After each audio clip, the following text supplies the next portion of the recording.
Seja muito bem-vindo à minha aula, eu sou o Rafa, professor de Tecnologia e Informática para concurso público. É muito bom ter você aqui de volta, porque hoje a gente vai falar de um assunto muito bacana que vai cair na prova do concurso da Polícia Civil de Santa Catarina no edital de 2025. E hoje a gente vai conversar sobre o quê? Sobre provedores e também formas de identificar o usuário. É um assunto bem legal, bem fácil de trabalhar. Se cair na sua prova, vai ser muito tranquilo responder essa questão. Então, gente, já se inscreve aqui no canal, compartilha com seus amigos, comenta aqui se você gostou ou não da aula ou se tem alguma dúvida, que eu vou responder todos os comentários que tiverem nessa aula. Maravilha? Então, vamos lá. Lembrando, tá, gente, que esse material aqui, esse slide, ele vai estar no primeiro link aqui na descrição. Basta clicar ali e preencher ali o seu e-mail para você fazer o download desse slide. Perfeito? Então vamos lá, vamos conversar hoje sobre provedores e identificação para o concurso da Polícia Civil no edital de 2025. Então hoje a gente vai conversar um pouquinho, né, sobre como se dá, né, quais as formas de acesso que a gente dá a alguns tipos de provedores. Rafa, mas o que é provedor? Provedor, ele pode ser de dois tipos, aquele que ele dá um provedor de acesso a alguma coisa ou alguma aplicação. Eu já vou detalhar um pouquinho mais à frente, tá?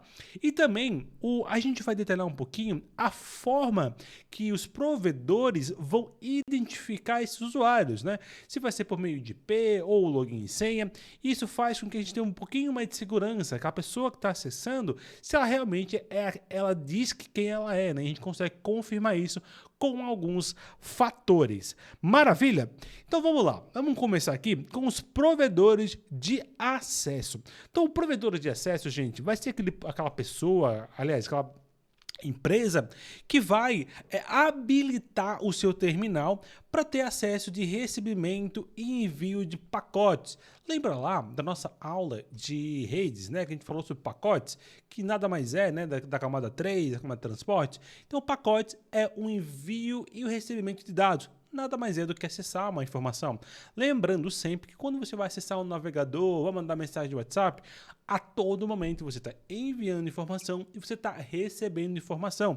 Então aquela empresa lá que vai colocar lá, vai habilitar você para ter acesso a essa grande rede mundial que é a internet, vai ser a Vivo, a TIM, pode ser outras empresas também, mas são esses os provedores de acesso, que também são chamados de ISP, certo? São esses também que são os provedores de acesso. E provedores de aplicação, o que é? O provedor de aplicação, ele vai estar muito mais relacionado a software. Como assim, professor? Ele vai estar muito mais relacionado àquela ideia de computação na nuvem. Então, quando eu acesso lá o Netflix, quando eu acesso lá a Amazon, quando eu acesso lá, por exemplo, a Receita Federal, eu estou acessando uma aplicação. Então, a Receita Federal é uma provedora de uma aplicação, né? O Netflix é uma provedora de uma aplicação. Certo? Entendido até aqui? Bom, esses conceitos são muito tranquilos, mas o que é legal de vocês decorarem para a prova de vocês, tá? Primeiro, o que cada um guarda? Os provedores de acesso, eles vão guardar registros de conexão, né? Ou seja, né? Registro de a hora e a data que você fez uma conexão em um determinado lugar. Então vai ser muito mais relacionado ao IP, tá? E guarda por 1 ano. Já os provedores de aplicação, eles vão guardar os registros de acesso. Então, você acessou, exemplo, né? Você acessou o IP 192.168.0.1 e esse IP aqui, digamos que seja dentro do Netflix. Bom, o provedor já disse que você acessou o Netflix no horário tal, na data tal. Mas ele não vai saber, por exemplo, qual foram os filmes que você acessou. E isso os provedores de aplicação vão conseguir te passar essa informação. Então, quem passa essa informação são os provedores de aplicação, que têm um prazo legal de ficar com seus dados de 6 meses, tá? Então, isso é uma informação bem importante que pode cair na sua prova de concurso. Aqui tem a parte da responsabilidade civil. O que isso quer dizer, tá? Quando você está acessando lá um provedor de acesso, ele não vai se responsabilizar pelo conteúdo gerado. É como fosse que você tivesse um pedágio numa rodovia. O pedágio ele não vai se responsabilizar com aquilo que você está transportando dentro do seu carro, né? Você pode transportar qualquer coisa, tanto lícito como algo ilícito. Já os provedores de aplicação, não. Eles vão ser responsáveis pelos conteúdos que tem neles. Então, se, por exemplo, se o Netflix ele te colocar algum conteúdo que não é permitido, né, por lei, ele vai ser responsabilizado por isso. Então ele vai responder à lei sim, diferente dos provedores de acesso. Então a Oi não vai ser punida pelo Netflix ter colocado, por exemplo, algum conteúdo proibido. Certo?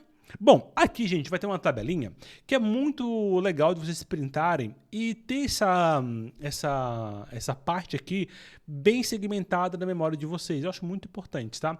Por quê? Porque que vai dizer quais são as principais funções dos provedores, né? O de conexão é conectar a internet e o de aplicação é oferecer serviços digitais, Nubank, Instagram, Google, Facebook. Aqui vai ter os exemplos de provedores de conexão. E o que fornece IP e o que não fornece e qual o artigo que cada um responde. Maravilha? O que cada um guarda e o prazo também de guarda. Então isso aqui é muito importante, eu acho que vocês têm que ter isso aqui na ponta da língua, tá? Para vocês decorarem. Então, imprime essa tabela aqui, coloca na porta do seu quarto, coloca na porta do seu banheiro, que eu tenho quase certeza que há uma grande chance de cair e trocar esses valores aqui, ó, no momento da sua prova. E também aqui também, tá? Na responsabilidade e aqui também, que eu acho que é uma parte muito fácil de trocar, né? E aí ela costuma muito fazer isso também. Perfeito? Bom, aí, gente, falando de infraestrutura de internet de provedores de acesso. Quando a gente fala de provedores de acesso, a gente vai ter aqui uma infraestrutura global, tá? Então a gente vai ter aqui 3 tipos de infraestrutura, que é o backbone global, que vai estar muito relacionado àqueles cabos submarítimos, né? Aqueles cabos que ligam continentes, né? Países, né? Então esse é um backbone que passa a maioria da internet, né? Se você vê o mapa do Brasil, eu não vou conseguir desenhar aqui, mas digamos que é a costa do Brasil. Os provedores, né, do Tier 1, eles estão com um cabo submarino por aqui, ó, margeando a costa. E eles são responsáveis por fazer manutenções nesse cabo, tá? Já os provedores regionais vão ser aqueles que ligam, né, entre o Brasil todo, né? Que ligam cabo de fibra. Normalmente, hoje em dia é mais fibra. Antigamente era mais cabo coaxial. Coaxial não, mas era cabo metálico, né? Hoje em dia se liga muito por fibra de longa distância.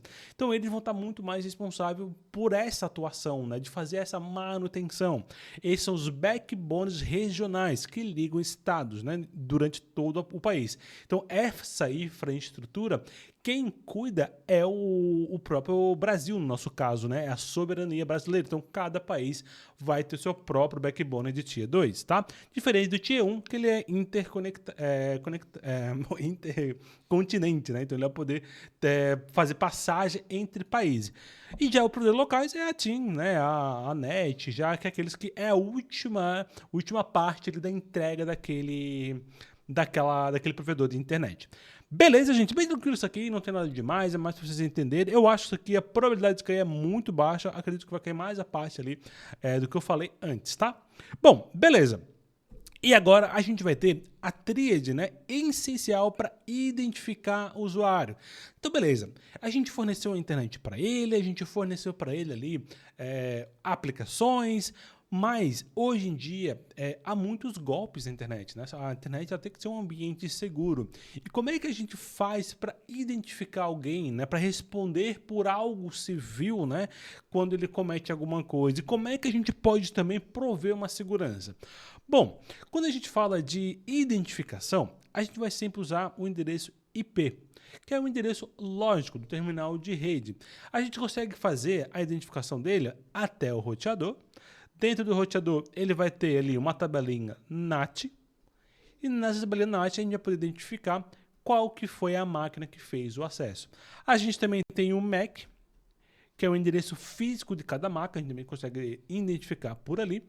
E assim que a gente faz essa identificação, a gente vai saber o horário, a gente vai saber o fuso horário, a gente vai saber exatamente a pessoa que fez o acesso, tá? Bom, e aí qual é a sequência que a gente faz isso? A gente identifica, a gente vai autenticar esse usuário e a gente vai fazer a autorização de dar acesso a ele. Aqui na identificação, a gente vai usar alguma coisa como e-mail, CPF, alguma coisa única desse usuário. Na autenticação, a gente vai usar ou senha, ou biometria, íris, alguma coisa nesse sentido. E a autorização, a gente vai ver qual é o nível de acesso que ele vai ter dentro do sistema. Nem todo mundo vai ter um acesso gerencial no sistema. Por exemplo, pode ser que eu tenha aqui um sistema de Netflix e eu quero que o meu filho ele tenha acesso somente à parte infantil. Então ele não vai ter acesso ao conteúdo adulto. Então ele está autorizado a entrar dentro do Netflix, ele tem ali um login, uma senha que já está pronto, né, assim que eu coloco, e ele é autorizado apenas a acessar a parte infantil, tá? Mas como que a gente faz para fazer, para provar a identidade desse usuário?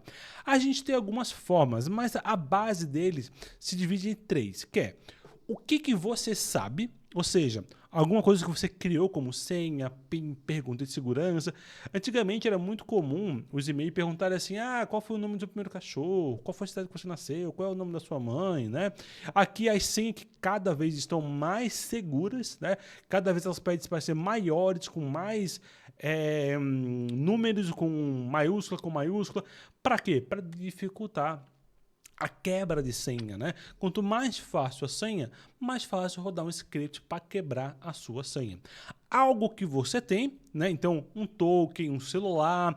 Então, quando a gente usa uma autenticação com 2 fatores, a gente está falando de usar ou isso aqui, ou multifatores, que é isso aqui. Então, eu uso a senha e ainda mando um PIN para o seu e-mail, por exemplo, né? Esse é um exemplo aqui de um tipo de provar sua identidade com autenticação de 2 fatores. E no celular e agora nos computadores também é muito comum você usar também a biometria e também o reconhecimento da sua cara, né? Do seu rosto, né? E no celular Apple também. Beleza? Então aqui eu estava falando sobre a combinação de multifatores, que é justamente isso, né? Eu utilizar 2 fatores pelo menos, lembrando sempre que quando a gente vai fazer 2 fatores, tem que ser 2 grupos diferentes, tá? Por exemplo, digamos que a banca pergunte assim para você, olha, qual é a sua senha? Minha senha é X, por exemplo, né? E qual que é o nome da sua mãe? É Maria. Então você entrou dentro do sistema. Ele usou a autenticação de 2 fatores? Não utilizou a autenticação de fatores. Por quê? Porque ele usou no mesmo grupo. Ele usou o grupo de o que você sabe, né? Então, isso não é uma autenticação de 2 fatores. A autenticação de 2 fatores é utilizar pelo menos uma opção de cada grupo. Ou usa aqui, ou usa aqui e usa aqui. Então ele vai perguntar para você qual é o seu e-mail e senha e qual que é o PIN que eu te enviei por teu celular, por exemplo. Ou qual que é o teu e-mail e senha e a sua biometria também. Então essa vai ser uma autenticação de 2 fatores. Se usar os 3, a gente chama de autenticação de multifator, ou também conhecido como MFA. Maravilha? Bom, aí, gente, tem uma pergunta para vocês. Um sistema exige uma senha e uma pergunta de segurança para o login e implementa uma autenticação de 2 fatores. O que vocês acham? Você acha que essa afirmação está correta ou ela está errada? Correta ou errada? Errada ou correta? Eu acho que ela está errada. Eu acho, não tenho certeza. Claro, né, pessoal? Quando ele está fazendo exigindo ali uma senha, uma pergunta de segurança, ele está usando o que você sabe, né? Que é a senha e que é uma informação interna sua. Então isso não é uma autenticação de 2 fatores, a gente tem que usar categorias diferentes. Quais são as categorias, professor?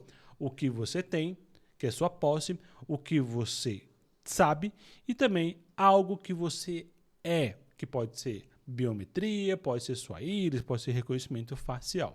O ideal é que a gente use, né, quanto mais a gente tem mais dados, né, e os dados cada vez são mais valiosos, né, já que a gente praticamente deixa nas mãos dos provedores, é a gente ter multifatores. E eu aconselho muito, sabe, pessoal, vocês terem pelo menos o 2FA, ter uma autenticação de 2 fatores, porque hoje em dia é muito fácil um hacker, uma pessoa com má intenção, conseguir abrir uma brecha e conseguir raptar os seus dados. Maravilha!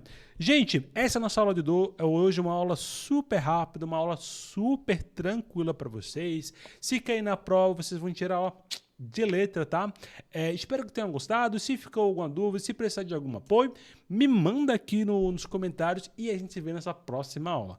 Maravilha! Até a próxima, um abraço e até mais. Bons estudos!